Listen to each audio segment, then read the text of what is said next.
A Javier no le importaban las historias de barrio, le importaban los números. Por eso, cuando tomó la propiedad de Adrogué, solo vio una oportunidad de oro.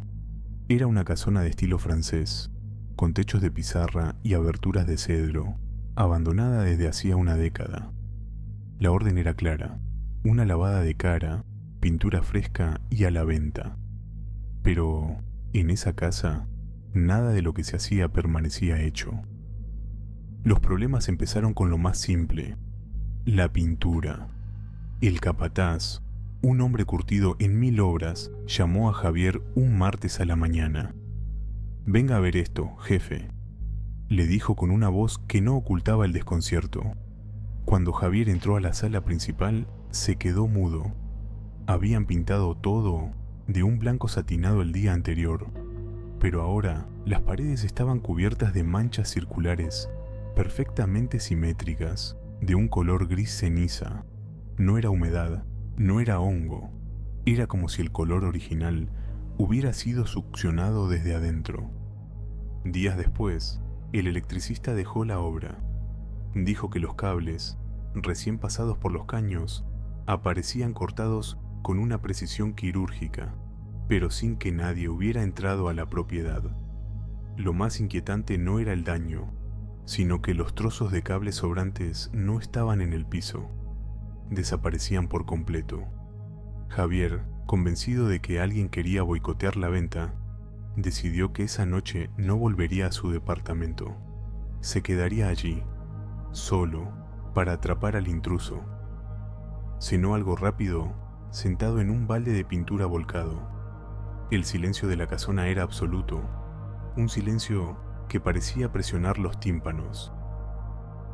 A las 3 de la mañana, el frío se volvió sólido. Javier se despertó en el living con el sonido de un chorro de agua. Subió la escalera con la linterna. En el baño del primer piso, todas las canillas estaban abiertas al máximo, pero el agua no caía hacia abajo, se quedaba suspendida en el aire, formando esferas perfectas que flotaban en el centro del ambiente, girando lentamente sobre su propio eje. Javier retrocedió, el corazón martilleando contra sus costillas. No había nadie, no había trucos. La gravedad parecía haber olvidado ese rincón de la casa.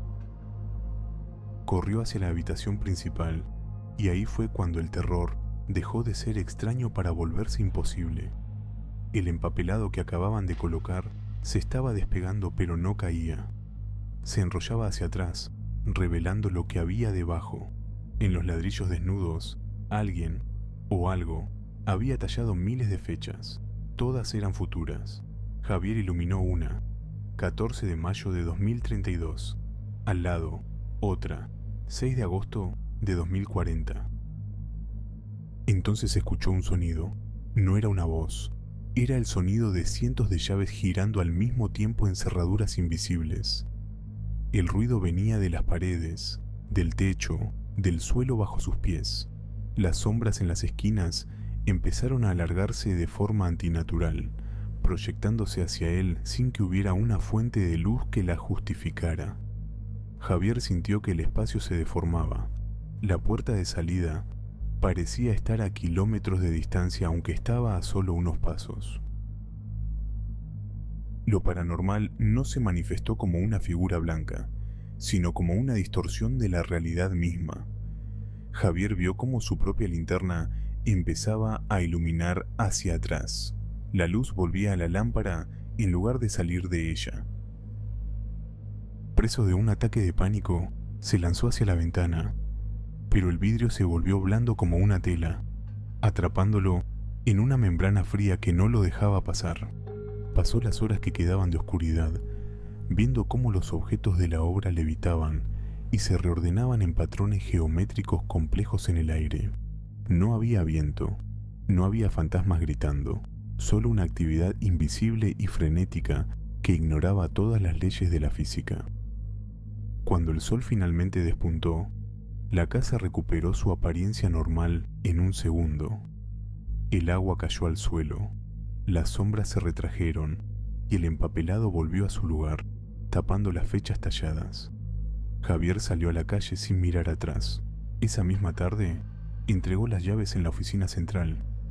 No dio explicaciones, no pidió su parte. El cartel de venta quedó tirado en el jardín delantero. Javier entendió que hay lugares que no pertenecen a nuestro tiempo ni a nuestro orden. La casa no estaba en ruinas. Estaba habitada por una fuerza que no buscaba asustar, sino simplemente existir sin intrusos. Prefirió el desempleo a volver a cruzar ese umbral donde el mundo, tal como lo conocemos, se deshace en pedazos.